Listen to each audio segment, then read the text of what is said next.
Hello everyone to my channel, and first of all thank you for all your support and love. So today we will talk about the scope of sociology. মানে হচ্ছে যে আমরা কতদূর sociology extend হতে পারে বা সোশ্যোলজির ব্যাপকতা কতদূর, বা আমরা সোশ্যোলজিকে কোন কোন জায়গায় অ্যাপ্লাই করতে পারি। ওকে, সো আমরা আমাদের প্রিভিয়াস ক্লাসে বা প্রিভিয়াস সেকশনে আমরা জেনেছি যে sociology has emerge as a body of knowledge, মানে জাস্ট একটা জ্ঞানের বুক হিসাবে, জাস্ট একটা সোসাইটিকে বুঝবার একটা গ্রন্থ হিসাবে প্রকাশিত হয়েছিল। কিন্তু সোশ্যোলজি যখন প্রকাশিত হয়েছিল মেনলি এটা একটা ন্যারো ভিশন ছিল। কিন্তু সোশ্যোলজি মানে after the modernity came and with associated problem came, sociology সেই প্রবলেমগুলোর সলিউশন কীভাবে দেওয়া যায় সেটার বুক হিসাবে কিন্তু সোশ্যোলজির আগমন হয়েছিল। কিন্তু মানে থ্রু দ্য এজেস, মানে যুগ যুগ ধরে যেসব বিভিন্ন সোশিওলজিস্ট বা থিঙ্কার্স ইউরোপে বা অল ওভার দ্য ওয়ার্ল্ড যারা এসেছিলেন, তারা কিন্তু সোশ্যোলজিকে বিভিন্ন দিক দিয়ে বিভিন্ন পার্সপেক্টিভে ব্যাখ্যা করায় সোশ্যোলজির স্কোপটা কিন্তু অনেক বেশি বড় হয়েছিল। মানে সোশ্যোলজিকে আমরা সমাজের বিভিন্ন অংশ বা বিভিন্ন প্রবলেম কিন্তু আমরা সোশ্যোলজিতে ব্যাখ্যা দিতে পারি। তো এই সোশ্যোলজির স্কোপটাকে কিন্তু আমরা তিনটে ফেজে আমরা এটা আজকে আলোচনা করব। দ্য ফার্স্ট ফেজ হচ্ছে যেটা অগাস্ট কমতে যখন সোশ্যোলজিকে ইন্ট্রোডিউস করে, মানে 1838 থেকে 1880। সেকেন্ড ফেজ হচ্ছে 1880 থেকে 1940, অ্যান্ড থার্ড ফেজ হচ্ছে 1940-এর পর থেকে, মানে যেটা বলে পোস্ট মডার্ন এরিয়া। হ্যাঁ, তারপর আমরা আর আদার্স দেখবো। তো ফার্স্ট ফেজে কী হয়েছিল, মানে ইনিশিয়াল ফেজ যেটা হচ্ছে 1838 সালে, সেখানে মেনলি যেসব সোশ্যোলজিস্ট বা থিঙ্কার এসেছিল তারা সোশ্যোলজিকে as a scientific study of society প্রমাণ করতে ব্যস্ত ছিলেন। মানে সোশ্যোলজি হচ্ছে একটা সোশ্যাল সায়েন্স যে কিনা সমাজকে ব্যাখ্যা করে, মানে ইটস এ সায়েন্স। মানে যা কিছুই সোশ্যোলজি সমাজকে ব্যাপারে বলছে তার একটা সেটা বেস্ট হচ্ছে রিসার্চের উপর, সেটা বেস্ট হচ্ছে ইমপ্লিসিসের উপর, মানে যেটা রিসার্চ করে ব্যাখ্যা করা পাওয়া গেছে।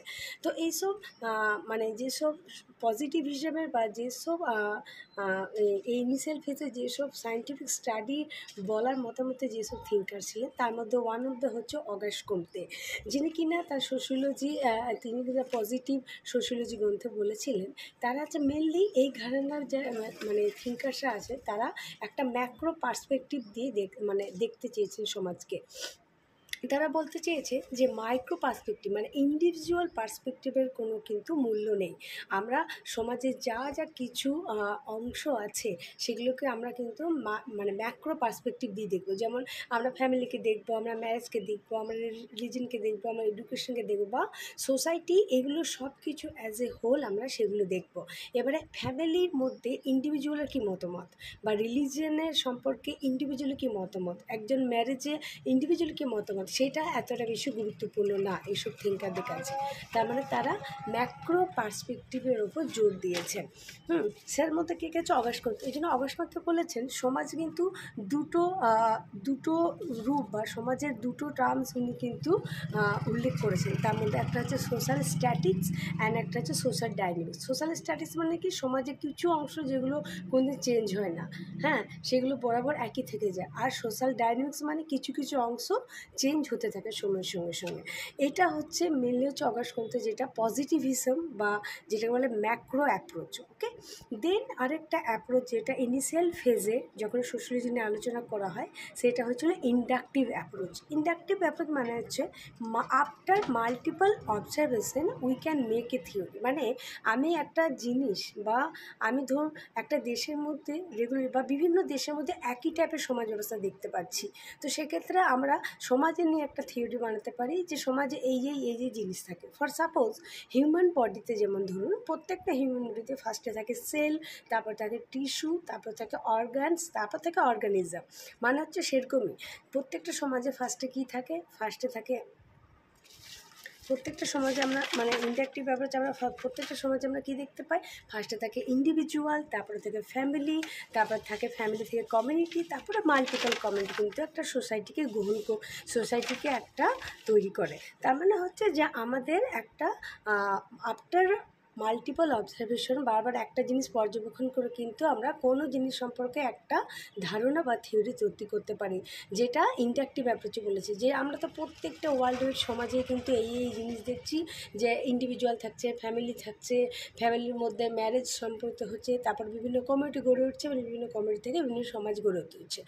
নেক্সট যে অ্যাপ্রোচটা এই ইনিশিয়াল ফেজে, মানে 1838 সালে 1838 থেকে 1880 সালের মধ্যে যেটা পরিব্যাপ্ত হয়, সেটা হচ্ছে হিউম্যানিস্টিক অ্যাপ্রোচ। হিউম্যানিস্টিক অ্যাপ্রোচ মানে হচ্ছে কি, যে understanding and to looking for the solution to for the social problem. মানে হচ্ছে যে ফার্স্ট কথা আমার সোসাইটিকে বুঝতে হবে এবং সোসাইটির যে বিভিন্ন প্রবলেম সেটাকে সলিউশনের দিকে নিয়ে যেতে হবে। মানে সোশিওলজিকে তাহলে তিনটে রূপে এখানে দেখা যাচ্ছে, মানে সোশিওলজি কী কী করতে পারে। ফার্স্ট কথা হচ্ছে সোশিওলজিকে একটা ম্যাক্রো ইউনিটসের মাধ্যমে বা অ্যাজ এ হোল আমরা আলোচনা করছি।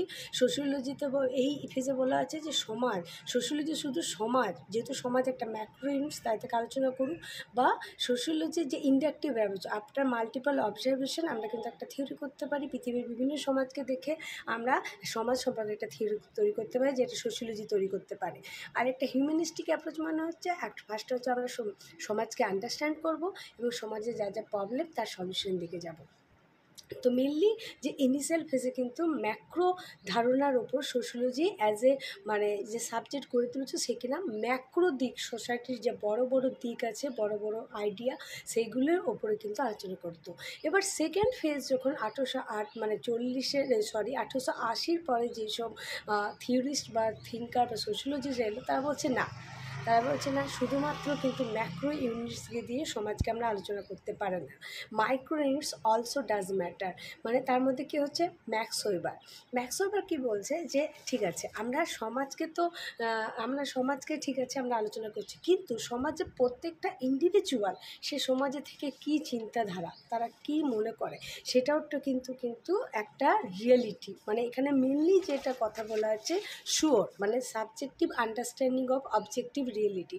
ফর সাপোজ একটা কথা বলি, তাজমহল যেটা আগ্রায় অবস্থিত, অনেকে বলবে তাজ যেখানে কোনখানে অবস্থিত, না আগ্রাতে, এটা একটা অবজেক্টিভ ধারণা, তাই তো, যে আমরা সবাই জানি এটা অবজেক্টিভ, এটা কিন্তু কোনো চেঞ্জ হয় না। কিন্তু তাজ কীরকম, মানে তাজমহলকে কার কীরকম লেগেছে, কেউ বলবে একটু বেশি আদিক্ষেতা, কেউ বলবে না সত্যি অষ্টম আশ্চর্যের মধ্যে পড়ে, সেও বলে কেউ আমার খুব একটা ভালো লাগেনি। মানে প্রত্যেকটি সাবজেক্টিভ ধারণা আলাদা।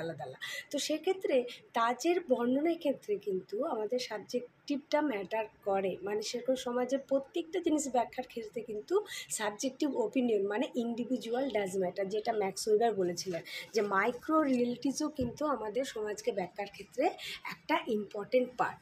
কিন্তু এই ফেজে মানে 1880 পরে দুর্খেম যিনি ছিলেন, দুর্খেমও কিন্তু এই ম্যাক্রো মানে যে সমাজকে অ্যাজ এ হোল দেখব, ম্যাক্রো ধারণা মানে বিশ্বাসী ছিলেন। তিনি বলছেন সমাজে যা কিছু বড় বড় ঘটনা ঘটছে, যেমন ধরুন ডিভিশন অফ লেবার, সুইসাইড, এগুলো কিন্তু অনেকে বলতে পারে যে সুইসাইড একটা সাইকেট্রিক বা সাইকোলজি চ্যাপ্টার, কিন্তু দুর্খেম বলছে না, ইটস এ সোশ্যাল ফেনোমেনা, কারণ এটা সমাজের মধ্যে সংঘটিত হয় এবং তার সামাজিক কিছু কারণ থাকে।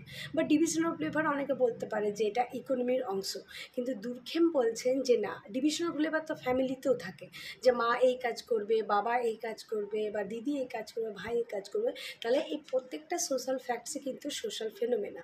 তাই দুর্খেমও কিন্তু এই ম্যাক্রো ইউনিটসের মানে সাপোর্টে ছিলেন, তাছাড়া কমতে তো ছিলেনই, তারপর সিমেনও ছিলেন।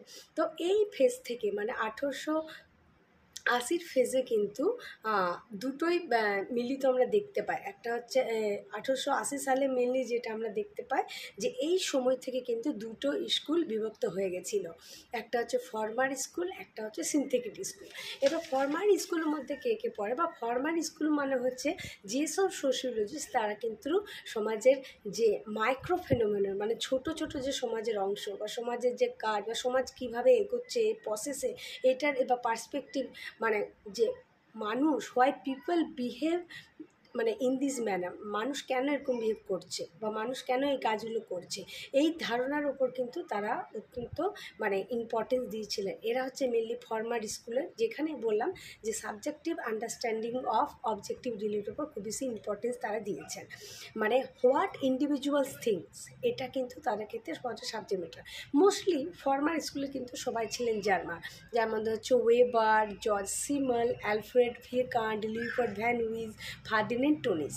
ওকে, তো এনারা বিভিন্ন জন কিন্তু বিভিন্নভাবে সমাজের মাইক্রো ইউনিটসকে মানে ছোটো ছোটো পার্টসগুলোকে কিন্তু এনারা ইম্পর্টেন্স দিয়েছেন। কেউ বলেছে যে না, যেমন জর্জ সিমেল বলেছেন যে না, সমাজের ক্ষেত্রে কিন্তু সমাজকে স্টাডি করতে গেলে মানুষের ইন্টারাকশন মানে কথোপকথনকে কিন্তু ইম্পর্টেন্স দিতে হবে, যেখানে ফর্মাল ইন্টারাকশন থাকে আর ইনফর্মাল ইন্টারাকশন থাকে। ফর্মাল মানে হচ্ছে যেসব জায়গায় মানুষের প্রফেশনাল জায়গায় মানুষ সেখানে ফর্মাল বিহেভ করে, আর যেসব মানুষের নিজস্ব মানে পরিসরের মধ্যে যেগুলো পড়ে না, যেমন ফ্যামিলি, বন্ধুত্ব, পিয়ার গ্রুপ, সেখানে কিন্তু মানুষ ইনফর্মাল বিহেভ করে।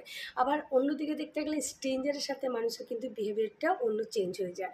আবার আলফ্রেড ভিয়েরকান্ট বলছে যে না, সোসাইটি হচ্ছে যে sum total of social and psychic behaviour উপর নেন। মানে সোসাইটিতে মানুষ শুধু সামাজিক বিহেভ করে না, প্রত্যেকের সাইকোলজি মনের কিন্তু আলাদা।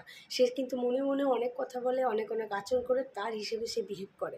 সেক্ষেত্রে আবার ফার্ডিনান্ড যে টোনিস আছে, তিনি কিন্তু সমাজকে দুভাগে ভাগ করেছেন এই মাইক্রো ইউনিটসে আলোচনার ক্ষেত্রে। একটা বলেছেন স্মল কমিউনিটি বা স্মল সোসাইটি, যেটাকে আমরা বলি গেমিং স্যাক্ট, বা আরেকটা হচ্ছে যেটা ইন্ডাস্ট্রিয়াল সোসাইটি বা বড় সোসাইটি, যে বলে জিজেল স্যাক্ট। ঠিক আছে, তো আমরা মোস্টলি মাইক্রো ইউনিটসের মধ্যে কিন্তু ওয়েবার, সিমেল, অ্যালফ্রেড ভিয়েরকান্ট বা ফার্ডিনেন্ড টোনিস এদেরকে পড়তে পারি। এবার বলছে যে সিনথেটিক স্কুলের মধ্যে কারা পড়ে। এই সিনথেটিক স্কুলের মধ্যে হচ্ছে যারা মেনলি মাইক্রো ইউনিটসের ইম্পর্টেন্স ধরে, তারা বলে মানে ব্রড আইডিয়াকে তারা